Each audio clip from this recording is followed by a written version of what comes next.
Konnichiwa, minasan. Hello, traders.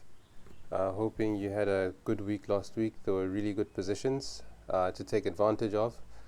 But maybe you didn't have a good week, or you ask yourself, why is it that you might be repeating the same mistake over and over again, even though you know what it is?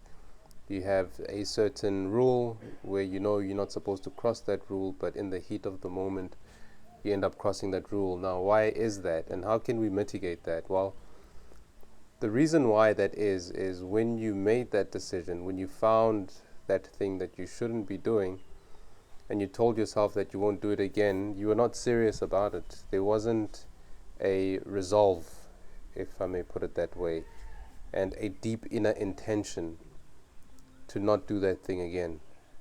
So when you find something that is a fault, perhaps it's a certain kind of entry that you shouldn't be taking, and you tell yourself that I'm going to put it in my trading plan not to do this entry, what you need to look at is actually sitting down and telling yourself that this is something that I won't do.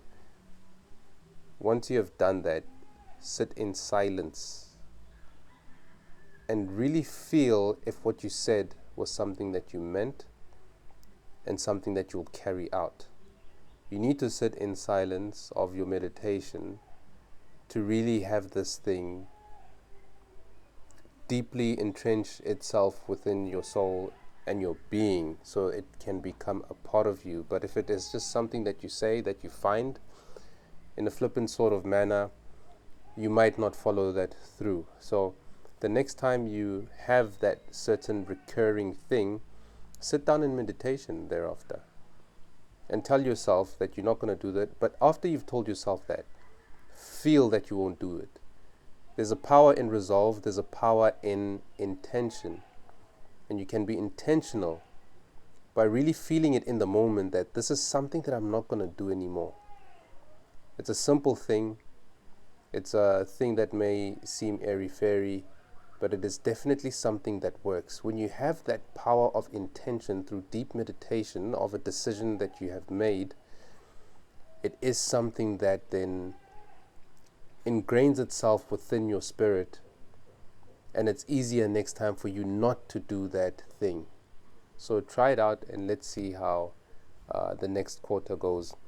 But nonetheless, these are my 3 pairs that I am looking at for this week to come. So now the first one is AUD USD. This one is very, very easy.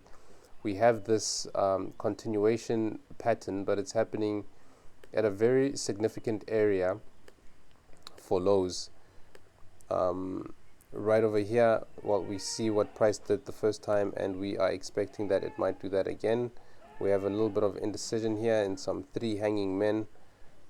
So we do know that there is downside pressure as well as a little bit of upside pressure here. So we don't know what we're going to get.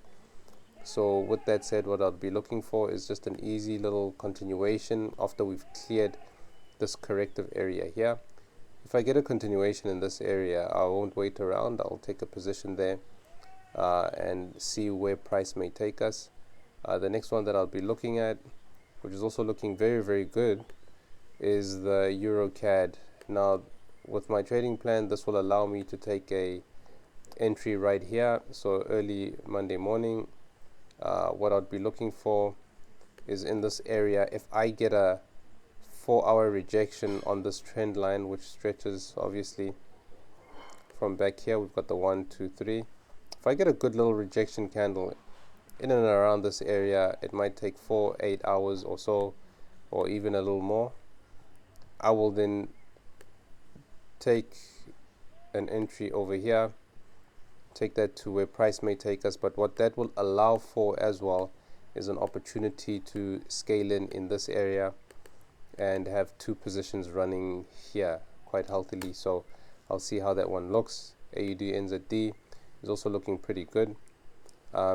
So with this one, there is an opportunity for a risk entry, but because we've got a little bit of an area here which price may gravitate to, it's not much.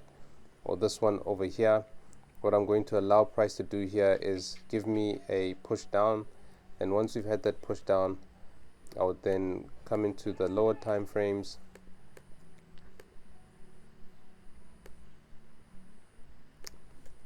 and I won't discriminate whether price drops from where it is right now in this area or if it drops from here.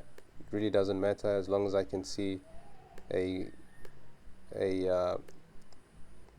commitment from the market there, you know, some very good hourly candles to the downside. I would then take a position there to the downside as well. But otherwise, I'm hoping that you'll have an excellent week ahead, and I'll see you again next week.